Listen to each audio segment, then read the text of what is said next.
Nyankopɔn so nya mpaebɔ na masika. Wabɔ go that time for him. Nyankopɔn say me na oka. Obi otu go to chapter say Matthew chapter 28 verse 50 40 to 44. Oh, Jana Agradaa de me makanda da say otimi nsachira da because e krono no ana wasade kom. Mpa no kore Ghana ma me wasachira no. I mean, I polynomous media. Many some poor kasai full interview na so me drop it. But you we na topic biaba. I'm say some poor pentamako na me bisa na question me say enti open pentamako a nani abre open pentamako na ne kaki we elu aka no say me Lu aka no ndie obeso opupu. Okay, White House. Na o kwose ho no owie ya na ne key ne kaki ya o de pentamako na kaki na tolu nim onyam flash ye obey ne den na mpese mbisa wa o elu na o kana nya omko na etie okay ka se toilet num lu ni se ne ye ana wo jin se high university ana okay dia to say me ko toilet ni kwa kaki ti mi wie ya na to me nyam flash toilet no e na to ayi num ota closet num nti me o se obey meyi unyam flash you enti mi flash me ene toilet ni nko asam enti no so bet tulu no so shero wa jere ne adina guyam no polino pa miri mi sabe wura ma yi mi yam ahoro me nsana mako na mi bo ki na e ba akopɛ nti ewias obia toilet ya ni hwam mi bi nyam emom yo dabi se film yam ne ba but wo de bon me polino pa me yi a kire wo se mini mi se wura ma yi na wo busa na fa so wango so obeyi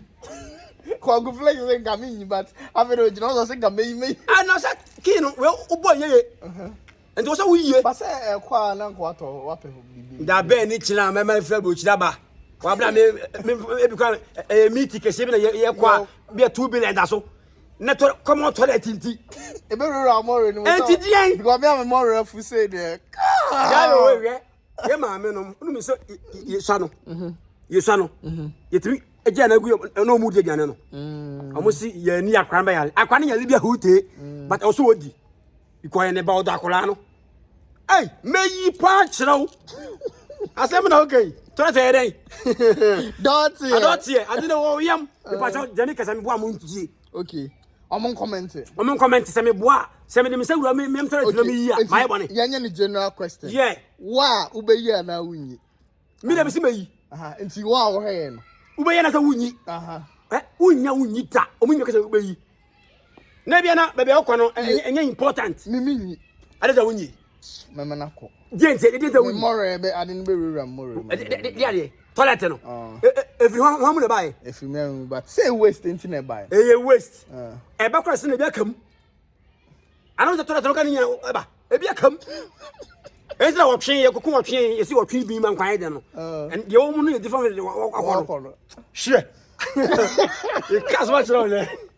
Polno pa. Enti wa obeyi na onyi I mean some poor actor na say say so ye o say teachings oh yes and npo de e me na mo sinim ni nyina no na me teachings ni de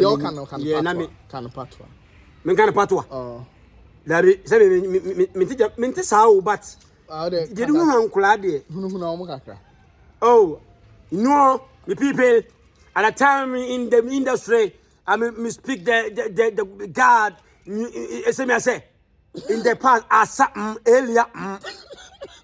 I was in the past as something earlier past and present okay yeah something earlier okay yeah trust no me den emra mo sin na me ye teaching ne okay because since teacher ne ya na mahu sa hodada okay before me answer sin mu kura sannan pichi wo Ahmedia okay ewo PZ ho no Morocco ho no my preach how many years wow Morocco ho na Sunday bia Morocco we am shampa bo no pabo Sunday bia pa yeah Sunday bia ho Sunday kura me time meko wow minim da so street teach obi preach enti Ghana asofofo na say on preaching no all the compare dey na hu ne say on say preaching there Bible no anase Quran da ho but kasa bia wo wiase bia e kasa ko okay but asofo na fa ni nyina literally we say we create huge problem okay am ankofo because obi atwere book na wo kan book ni say enwa so onye ne ho so hwe o dan topi also aka nwa but na nwa asem o ka ni pasem enti wo hwe Bible na yetimi yusu emmo ma nipa yetimi su diampo dua ediampo kora no wo so say Adam okodi dua dia nya physical dua o yesu mmo so ma ahini yes nation nyina awunti no but asofo ndie won fa ni nyina literally nti Adam koteria ba mo so akodro apple na wo di apple no wa anwena sem no because you to say diapa eso baba na diamo no so babo ni nipa ho asem no woka okay for am tie nti no me dia ma me ye different from nyan say me no asem no me hwe ni ye hu say wey the contest and say na nko so kire yes me tie ya na me de nam okay nti me ye different aka wo no mu no yes yeah Dirty. But mama part so asasa mama part because mama part be nana Agradaa say trend say on Saturday on Saturday u preach ya me kan wo u preach say nkofo nya adwen Saturday mo say adwen Saturday no ho ngesa wo Saturday wa adwen na ko preach dabi de de na ekro no na o say kobo because u free jam gas jam say ko support free jam sa na tie any chapter bia say wo Saturday akoko preach Christ o Saturday nkofo to ko fie na ko ka de ma ya kire wo nye ba for say ko di ebia no okay there be would you also or loud or platform no see what such nyankopon se bla betutu ahomone enya no kore na say Paul Saturday no start kan nyame asem Paul asem na wo ka no Paul no onyengumanim ni o Paul yengumanim dada ansa na wo Saturday but or Saturday no start is all kan nyame yeah o preach Saturday so kan nyankopon asem enti say obia ne de very good enti mami o kan nyame asem wona se o se kobu nkrofo o kan nyame asem nyankopon asem na o kan obi otu go to chapter say Matthew chapter 28 verse 50 40 to 44 na say ebia na no oh miss quote di ho ye nyina kwete miss quote Bible no ene de obi ko your professor mu a no miss quote and dey normal but mami dey no di o 50 o 40 say no fo ya bi woni mu also go nya abotere ko onko also evangelist evangelist poko de o senka public preaching okay men kwa so dem say we oyere ko hey pie dabi azan so to obi money bay ahonhon fin beye ne sanyama eniwa eya African belief ena beye ni am eya timid no eya timid o so obi na ye no nyankopon bo wiase wa mo sa normal say ma haye okay wo pe wo mo haye pa ye mpanyimfo no didi yeso na haye mpanyimfo no ye Ghana fo mpanyimfo na haye our leaders yes adentia nyo mo say obi nko bompa ma ni so kokumbo nsam baba obo nyina skate no bompa nyankopon so nya mpa bo na masika wa bogo ndo da samo fa hwem ho nti obi owo UK nko bompa ye say ya bida wa me so dana Agradaa de me makanda da say ontimi nsachira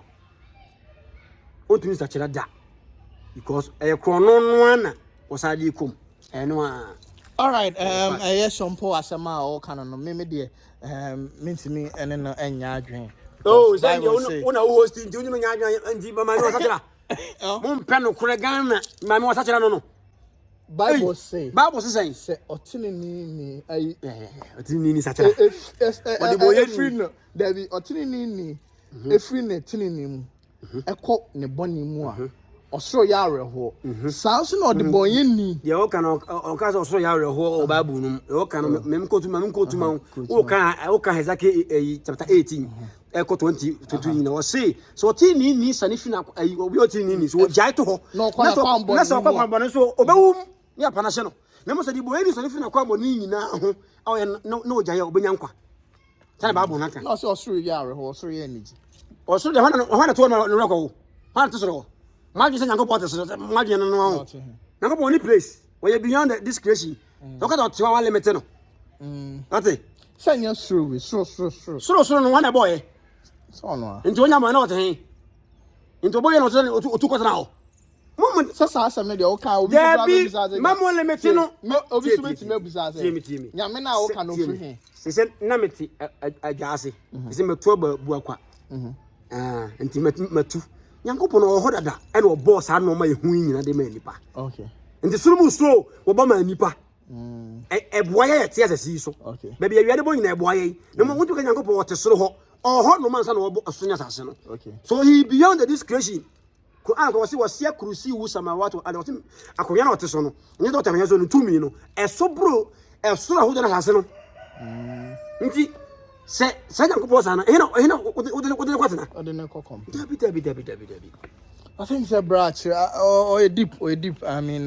interview no me dropping ni na anti but send me dika me ka won interview no me say da enyamre ama no and they bear 5 hours na be ko bible nko a oh no nke hiya because what three mu ye because yes the NTA say no say me channel show nation that okay but what TikTok yeah what TikTok and then I won't call live now on channel say me nim okay and then Zion ko let me say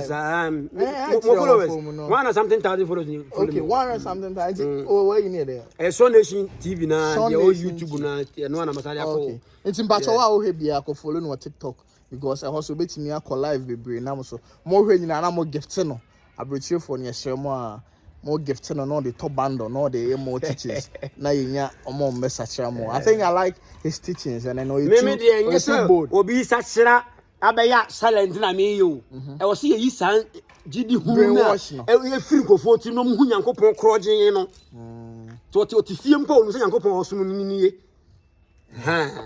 all right and I for me drop a full interview no so will polynomot me and what we na no toilet we are nyafum so nti we no nyafum na meyi all right tom nko ayi ayi eh what to tell me say what ko tete no so na oba na akoto ne wa toilet one flash e na oba koto mu tu nyi kwara no meyi no na do the same thing mamba the same scenario no so key no wa nyi a ubenya key na ache ukwo hwitem dey different and I to ma o meet me say ubeja manako emejam it's the same thing say what the option aba ho meet me nyi na meyi okay I get it it's I for aha airport no to the ever crowd bye